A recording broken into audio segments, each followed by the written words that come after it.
Hello guys, welcome back to the channel. In today's video, we will build a P2P network for our blockchain. A P2P network is a decentralized system where participants or peers communicate and share resources directly with each other without a central server. This is important because in the context of our blockchain application, a P2P server is going to share transaction data, propagate new blocks, maintain consensus, and synchronize the distributed ledger. This P2P network is an essential part of any blockchain application because it allows new nodes to connect to and share data between existing blockchains. A P2P network is crucial because they enable 1. Decentralization, which is the core philosophy of any blockchain, and P2P network makes this decentralization possible because they allow every participant to maintain an equal copy of the ledger and participate in network operations. P2P network also enable trustless interactions where participants don't need to trust each other or a central entity. P2P network also enable data redundancy and availability because in a P2P blockchain network, every node is going to store a complete copy of the blockchain. That data is going to be replicated across thousands of nodes, and the network is going to remain available even if multiple nodes go offline. Building this P2P server will teach you WebSocket for real-time data exchange. It is going to also teach you network discovery and peer management. It will teach you real-world distributed systems concepts. It will also teach you fault tolerance and error handling. Building this P2P server isn't just about creating another project. It is about understanding the fundamental architecture that powers most modern decentralized systems. This knowledge positions you at the forefront of decentralized computing revolution and makes you a valuable asset in a rapidly growing blockchain and Web3 ecosystem. The skill is going to transfer to traditional distributed systems, making you a more versatile and capable software engineer regardless of your specific technology focus. If that makes sense to you, then absolutely smash the like button. Ensure you subscribe to the channel and turn on the bell notification so you get notified of all of our videos as they drop. With that being said, let's dive into the code for today. I will add a new class P2P server, and within it I will declare some properties, starting with a private blockchain property and a private socket property that will store WebSocket connections. I will declare a private app property which is going to be of type express.application. I will declare a private server property and a private HTTP server property. I will add a constructor function that will accept a blockchain argument, and inside this constructor function I will set the blockchain of the P2P server to be equal to the one we passed in. I will set the socket property to be an empty array for now, and then I will set the app to be equal to the result of calling the express function. The express function can be imported from the express library. Next, I will add a start method which will enable us to start the P2P server. This method will accept an argument port, which is the port to start the P2P network on. It will default to port 3001 just in case no ports were passed in when calling the method. Inside the start method, I will call the setup express method with the port. I will also call the setup WebSocket method with the port. I will call app.listen with the port while console logging a message that informs us that the server is up and running. I'm going to store the result of calling this app.listen on the HTTP server property, and then I will console log server started on port with the port. I will define a stop method on the P2P server. This method will be responsible for stopping the P2P server. Inside this method, I will check if the HTTP server is valid, and if that is the case, I will call the close method on the HTTP server while console logging HTTP server stop. I will also check if this.server is active and call the close method on it, console logging WebSocket server stop. Then I will set this.sockets to be an empty array. We need to allow external applications and other nodes to interact with the blockchain, and for that I will add a new method setup express which accepts an argument port which is a number. The purpose of this method is to provide HTTP endpoints for blockchain operations, enabling an external application to read blockchain data, other nodes to synchronize with the blockchain, and users to interact with the blockchain via web requests. Inside the function, we need to enable JSON passing for request bodies, which allows for the sending of transactions as JSON. Then I will add the controller function to a get request for the /chain route, and the purpose of this is to share the entire blockchain with other nodes for synchronization. Remember, we used this in our last video. Don't tell me you missed it. Well, you can go ahead and watch that video on how we built this blockchain application from scratch, and then you can come back onto this one when you're done. This will return the full blockchain plus length, which is used by the replace chain method in the blockchain class. I will add another controller function to get request to the /supply route. This is responsible for checking the supply of coins available on the network. I will add another controller function to get request to the /balance/address route, which enables us to check anyone's balance. Up until now, we've been adding read routes. We need to add routes to handle post requests on the blockchain, and first of all, I will add a controller function to a push request to the /transaction route. This will enable us to submit a transaction to the blockchain, we have to pass the form address, the toll address, the amount, the signature, and any extra data on the body of the request. Then we use all of that to create a new transaction and register that to the blockchain via the add transaction method. Then we broadcast that transaction across the entire network and return a message, transaction added successfully, back to the client. I will add another controller function to a post request to the /mine route. The address that is mining the transaction will be passed along with the request body, and we will use that to mine pending transactions and broadcast them on the network. Then I will send a message back, block mined successfully, along with the block that was mined. I will add a controller function to a post request to the /nodes route to add a new node to the network. We pass the nodes we want to add to the network as an array in the body of the request, and for each node in the nodes array, we will add a node to the blockchain, and after all of that adding, we will send a message back to the client, nodes added successfully. I will add another controller function to a get request to the /nodes route. This will allow us to discover the other nodes on the network. I will add a controller function to a get request on the /wallets route, and this will allow us to see registered wallet names. Now we need to define the setup WebSocket method. This method is going to be responsible for creating a real-time communication channel between nodes for instant synchronization. Think of it as telepathy that keeps all blockchain nodes in perfect synchronization. The purpose of this method is to enable instant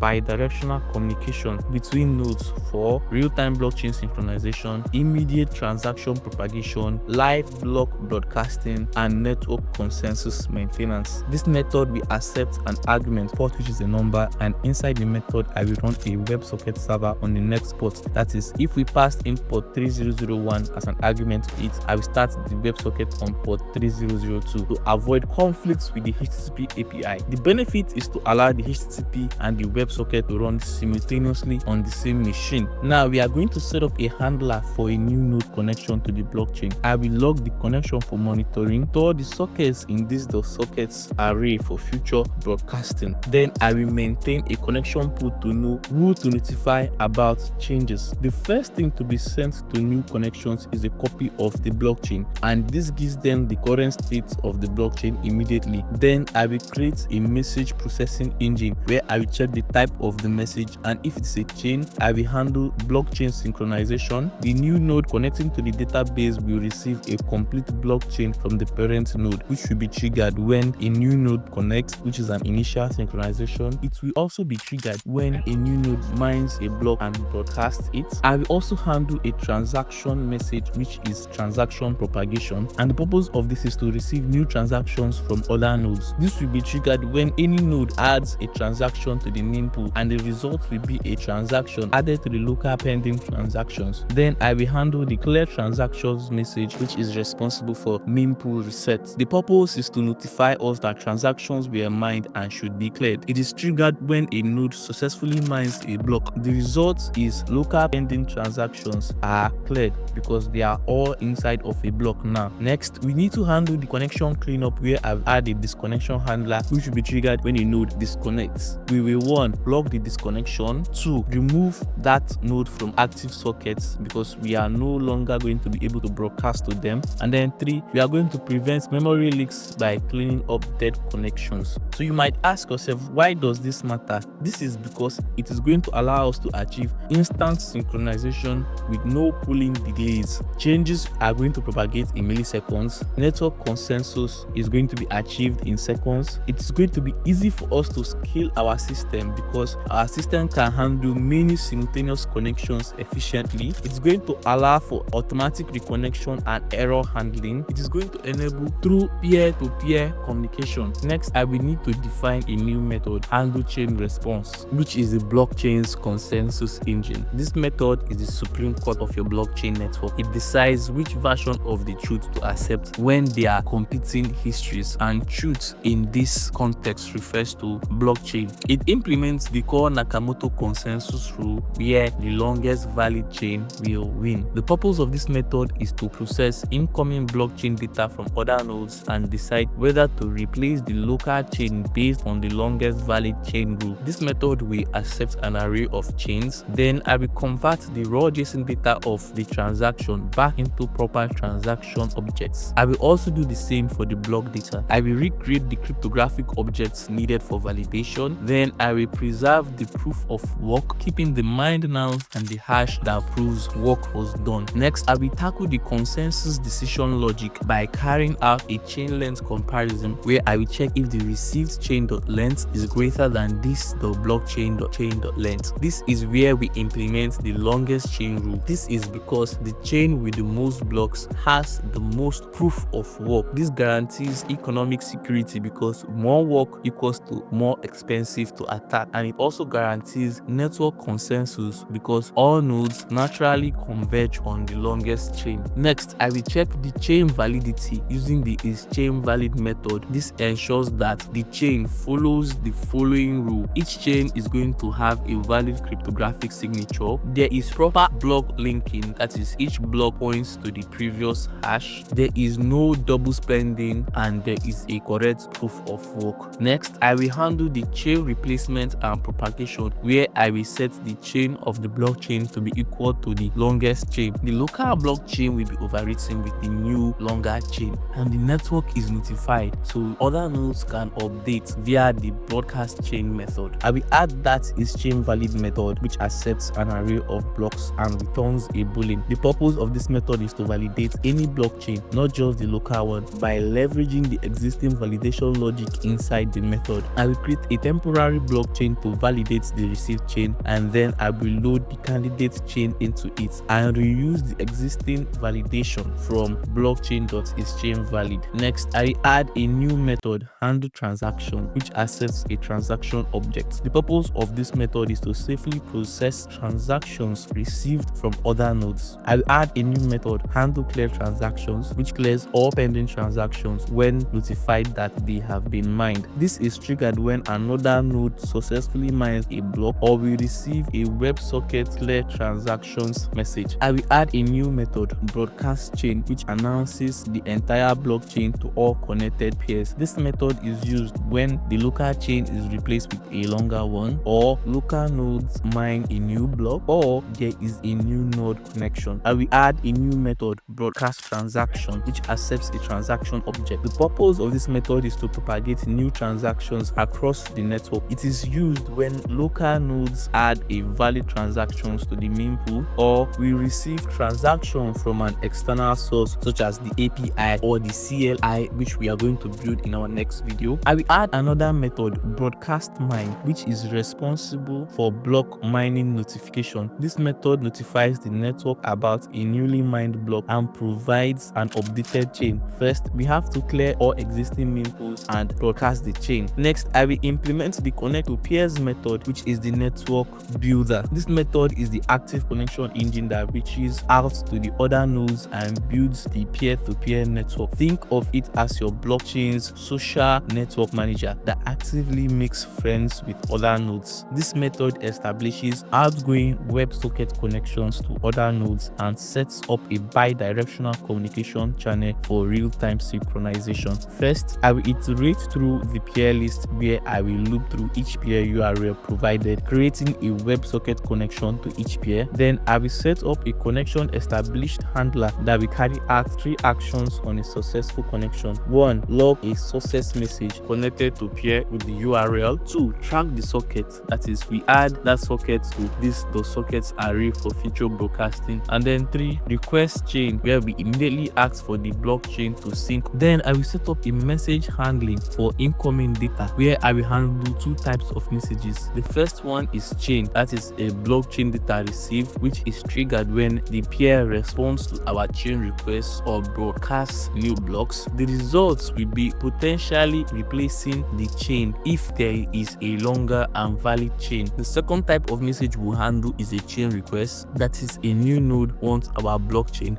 and this is triggered when a peer connects to an existing network and requests synchronization. The result is that we are going to send them a complete blockchain. We are also going to handle invalid URL, that is a malformed WebSocket address, or SSL issues if we are using secure WebSocket connection with invalid certificates. Then I will handle connection cleanup for disconnection, where the following happens. 1. I will log the event disconnected from the peer with the URL of that peer. I'm going to remove it from active sockets, where we'll clean up the connection tracking. And lastly, lastly, I will prevent memory leaks by not keeping any reference to dead connections. Now we need to test this P2P server out, and for that I will create a new blockchain and use that blockchain to create a new P2P server. I will create two wallets, Alice and Bob, which I'll store in two separate variables, wallet 1 and wallet 2. I will start the two P2P servers on port 3001 and 3002 respectively. I will add a set timeout function to run for 2 seconds. Inside the set timeout, I will mine the first block and console log the length of both blockchains and broadcast the chain inside another inner set timeout function call. Then I will connect the second P2P server to the first, broadcast the chain of the first block to the second P2P server, and console log the length of both blockchains inside another set timeout function. I will also add a conditioner to run, showing us whether or not the two blockchains were synchronized successfully. The second set timeout function will run after 8 seconds. That is just to give us some delay to ensure that both networks have been synchronized first before we test it. You can observe that we see the both servers running respectively. I can see the chain of the length of both networks are different at first. Then after broadcasting, you can observe that they are the same, and we get the conditions that show us that both blockchains are in sync. I will try to add the transaction from wallet 1 to wallet 2, which will be mined and then broadcasted. Then I will run the app again, and you can observe that initially both blockchains have different lengths, and then they sync and their lengths are now the same. If you found this video useful and interesting, make sure you leave it a like, ensure you subscribe to the channel and turn on the bell notification, and I'm going to see you in the next one.